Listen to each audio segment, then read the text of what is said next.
Subscribe to our channel and hit like to never miss an amazing story. I wasn't supposed to be there.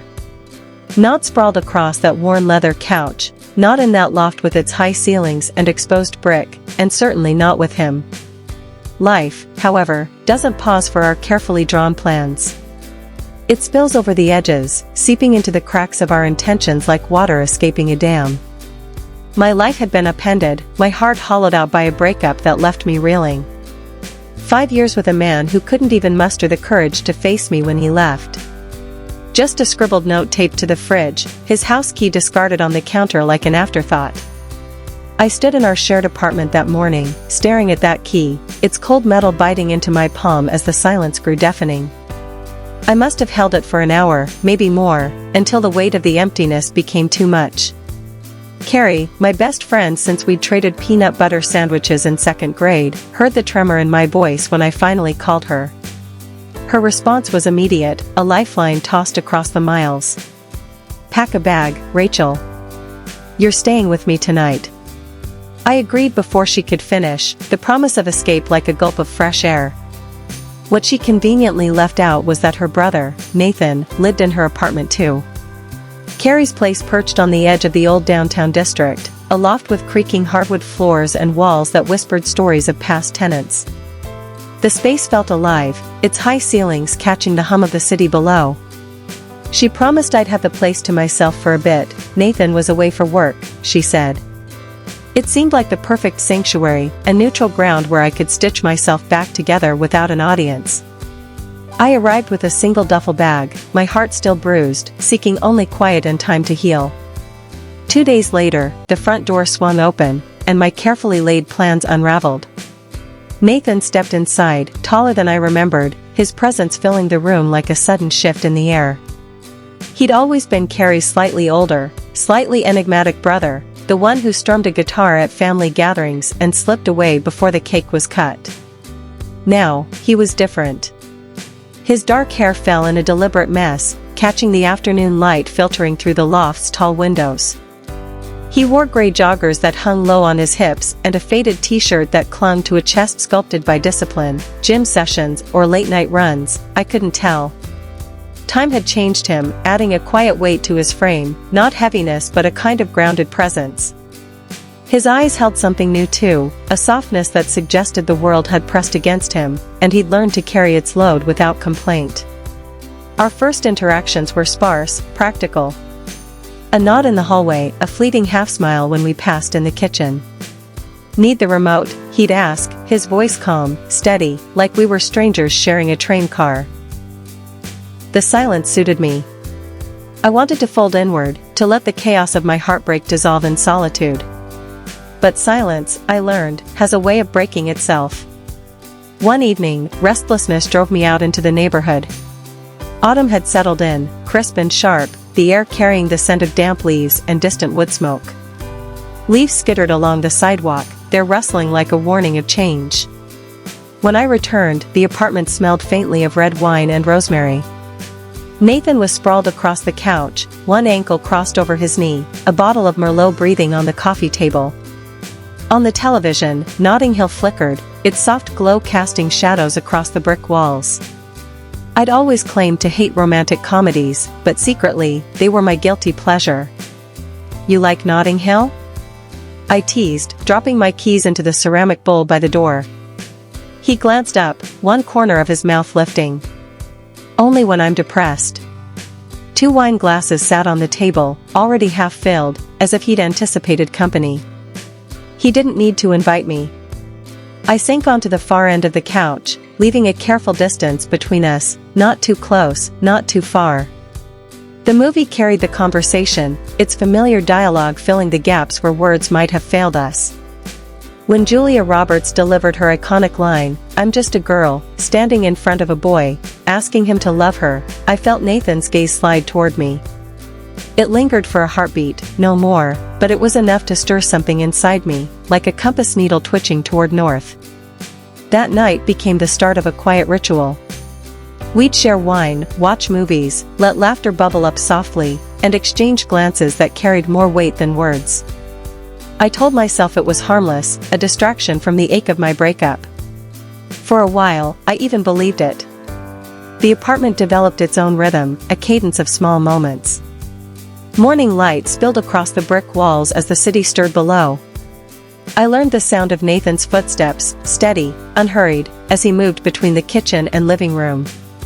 We orbited each other like distant moons, sharing space but rarely colliding. Yet something in the air shifted. It was there in the clink of coffee mugs in the morning, in the way he lingered a fraction longer when passing me the sugar, his fingers brushing the edge of the counter near mine. A current ran beneath our interactions, one I tried to ignore but couldn't escape. One sleepless night, the restlessness became unbearable. I slipped from the guest room, my bare feet silent against the cool hardwood. An oversized t-shirt hung over me, a relic of a life I'd left behind. The apartment was dark, save for a faint glow from the living room. Nathan sat at the far end of the couch, his phone casting soft blue light across his face. His hair looked darker in the half-light, his features sharpened by shadow. "Insomnia?" he asked without looking up. "Yeah." My voice felt too loud in the stillness. He set his phone aside and shifted, patting the cushion beside him. I hesitated, then sank down, close enough to feel the warmth of the blanket draped across the couch. For a while, we sat in silence, the hum of the refrigerator and the distant hiss of traffic filling the space. "Do you miss him?" Nathan's voice was low, careful, the question settling heavily between us. I let the silence stretch before answering. "Sometimes I wonder if I ever really had him." The words surprised me, as if they'd been waiting to escape. He tilted his head, his eyes thoughtful. "Then maybe it's good he's gone." I searched his face for judgment but found only quiet certainty, as if he saw a truth I hadn't yet faced. The silence grew taut, a thread pulled tight. My heartbeat thundered in my chest. "Can I tell you something?" I whispered. "Always. I think I'm more afraid of being wanted than of being alone." His breath caught, almost imperceptibly. "You've always been wanted, Rachel. You just never noticed." Something inside me cracked open. The room shrank until it was just us, our faces inches apart, the heat of his presence undeniable. His hand hovered near mine, not touching but close enough to feel its warmth.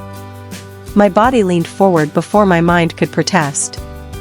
Our lips brushed, a fleeting, ghost of a kiss, but it burned through me like wildfire. I pulled back, breathless. "I can't," I said, my voice trembling. "I know," he murmured, though he didn't move away. The air hummed with everything we didn't say. The days that followed blurred into a strange half-life. We moved through the apartment like actors in an unscripted play, each glance a line we couldn't speak aloud. I blamed the wine, the loneliness, anything but the truth. I wanted him. The sky turned pewter that evening, clouds stacking on the horizon like bruises. By nightfall, a storm rolled in, its low growl rattling the windows. When the blackout hit, it was almost a relief. The sudden silence of machines, the city plunged into darkness. I lit candles in the kitchen, their flames trembling as the wind howled outside. Rain lashed the windows, each drop a sharp note in the storm's symphony. Nathan was already on the couch when I entered the living room, a single candle flickering beside him. The room smelled of melting wax and distant thunder. I sank into the cushions, the space between us narrower than before. We listened to the rain, the storm, our own unsteady breathing. "I don't want to be scared anymore," I said at last, my voice barely a whisper. "Then don't be," he murmured. His hand found mine, slow and deliberate, giving me every chance to pull away. I didn't. The warmth of his palm anchored me, a quiet promise in the chaos. He drew me closer, and our lips met again, soft, careful, electric. It wasn't the frantic rush I'd imagined. It was steadier, deeper, a recognition rather than a conquest. His fingertips traced not just my skin but the fragile parts of me I'd kept hidden. Every touch felt like a question, every heartbeat an answer. When I broke the kiss, my body trembling, the words spilled out. "This isn't right. I didn't come here for this." He rested his forehead against mine, his breath warm against my cheek. No, but maybe you needed it. I'm not over him, I confessed. I'm not asking you to be. I closed my eyes, searching for clarity that wouldn't come. I don't know what this is. Neither do I, he said softly. But I know it's not nothing. We stayed like that, breathing together as the storm raged outside, until exhaustion pulled me into the first peaceful sleep I'd had in months. The candles burned low, their light flickering against the brick walls, and for the first time, I felt the tide of my life shifting, not toward answers, but toward something real.